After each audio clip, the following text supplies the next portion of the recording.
So today I wanted to talk, I was going to do a talk on something else, but stress keeps coming up again. Being talked about on television, books I'm reading, I hear people talking about it. I was reading some research recently that it said one Harvard professor said that 90% of all visits to the doctor could be attributed in some way to stress, which is massive. Even they're even looking at now things like depression and anxiety, post-traumatic stress disorders, all caused by stress, which will blow some of the old theories out the window, and it's really interesting. So it got me thinking about, it's really important that we understand stress, what it is, stress, fear, same thing for me. It's really important to understand how it works. So our body's got two real ways of protecting itself. The first one is our nervous system. So the nervous system is really designed to protect us mainly from exterior threats. So, when people talk about stress, they tend to talk, I don't know why they do this, but they talk about a saber-toothed tiger and, all those type of things. If we modernise it, say I was watching a little bit of a programme last night and there was a fire on a train on the underground in London and everybody ran and panicked, which is understandable.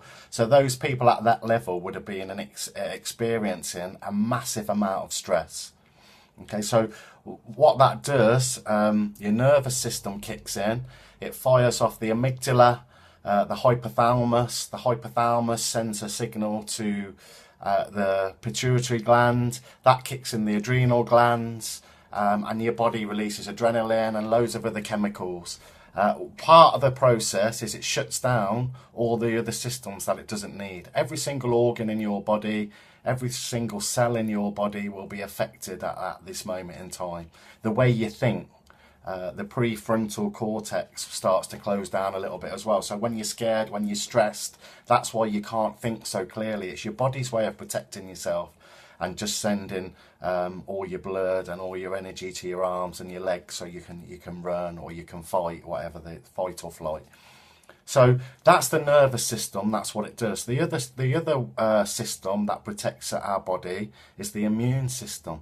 The immune system is really designed to protect us from more internal things, illnesses, diseases and things like that. And it's really good at this.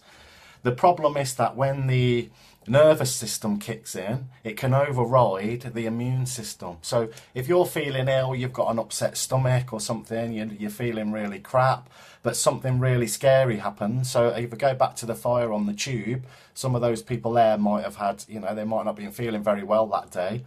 But as soon as the stress, the nervous system kicks in, the immune system goes out the window. So your stress takes precedent, which makes sense if you think about it, going back to cavemen, cavewomen days. If you were going to be attacked by a tiger, your body's got to make a choice. Does it go, you're not feeling very well? Do you just lie there and hope that the tiger will leave you alone because you're not feeling very well?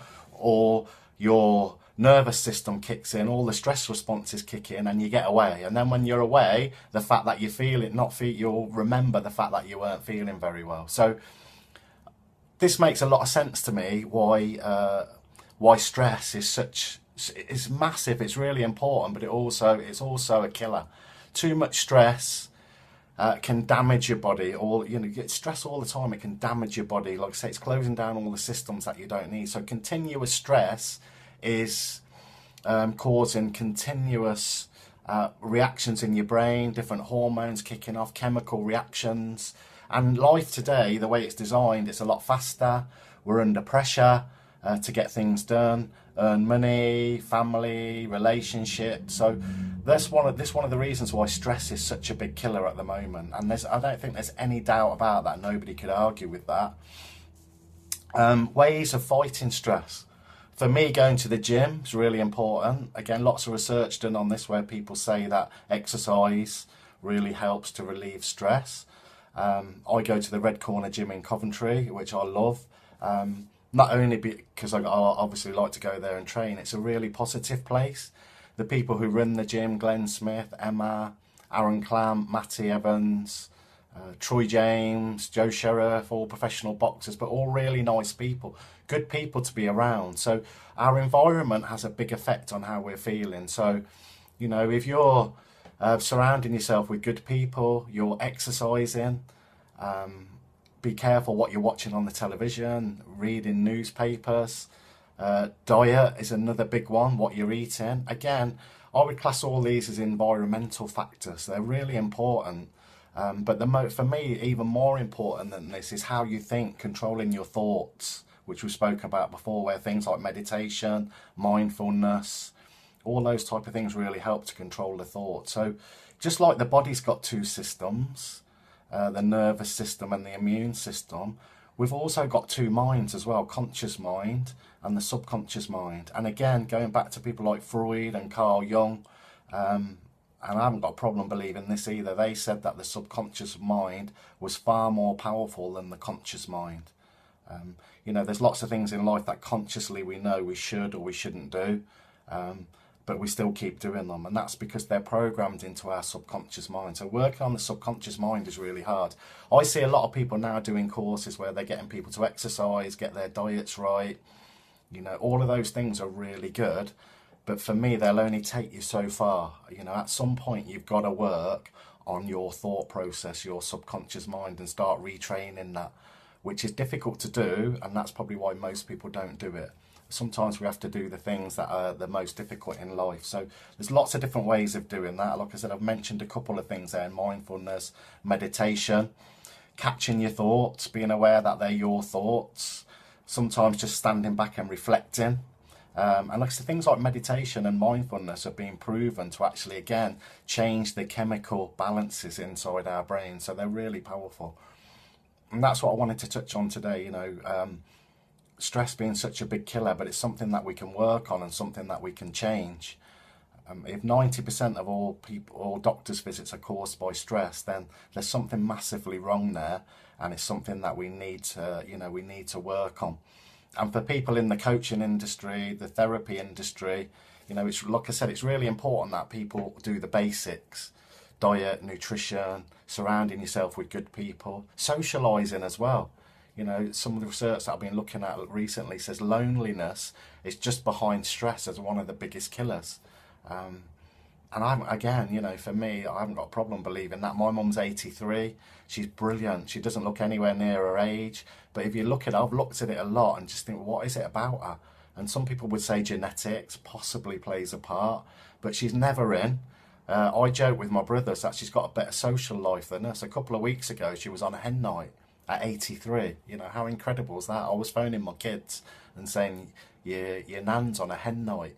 But she's really sociable, you know, she doesn't drink, but she's out and about. She's always mixing with other old people, going to community centres, having dinner. And I think that's a big part of life as well. So who we mix with and our influences are really important.